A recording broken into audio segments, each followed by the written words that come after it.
لو مخزن بيانات على فلاشة ولا كارت ميموري، بتبقى مش عارف توديه فين، وديه لمين. طبعا اي حد يفتح الفلاشة او كارت ميموري هيشوف كل اللي عليه. لكن لما يبقى عندك حساب على موبي درايف بايميل وباسورد، فالورقة ديت سهل جدا ان انت تشيلها عند حد او تديها لحد، او تدي لحد الايميل وما تدروش الباسورد، وتشيل الباسورد في حتة معينة. موبي درايف بيديك لحد 20 جيجا تخزين سحابي مجاني، تقدر تخزن عليه صور، فيديوهات، ملفات، مستندات، كل اللي انت عايزه.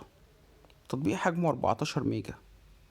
سهل جدا ان انت يبقى عندك ايميل وباسورد ومش معروف هما موجودين على اي تطبيق، عشان لو انت خايف على الداتا اللي موجودة. بس التطبيق ده هيشيلك 20 جيجا وببلاش. تقدر تحمل عليه زي ما انت عايز، اكسل، وورد، باوربوينت، كل الملفات اللي انت تتخيلها، MP3 MP4، كله تقدر تحمله على تطبيق دوت لحد 20 جيجا. وعندك فرصة ان انت لو انت حذفت اي تطبيق او اي بيانات او اي ملفات من التطبيق دوت 30 يوم ان انت تسترجعها من سلة المهملات.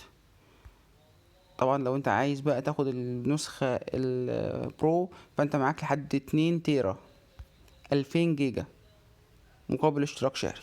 وفي الوقت دوت يبقى عندك مدة 180 يوم. لو انت حبيت ان انت تمسح اي ملف وحبيت تسترجعه تاني، هتقدر تسترجعه. موبي درايف بيسمح لك ان انت تشارك ملفاتك مع كل جهات الاتصال. موبي درايف بيسمح لك ان انت تشارك ملفات حتى وانت اوفلاين. لو ما كنتش تعرف تطبيق موبي درايف وعرفته من خلالي، شير ولايك وسبسكرايب. لينك التطبيق هتلاقيه في الديسكريبشن.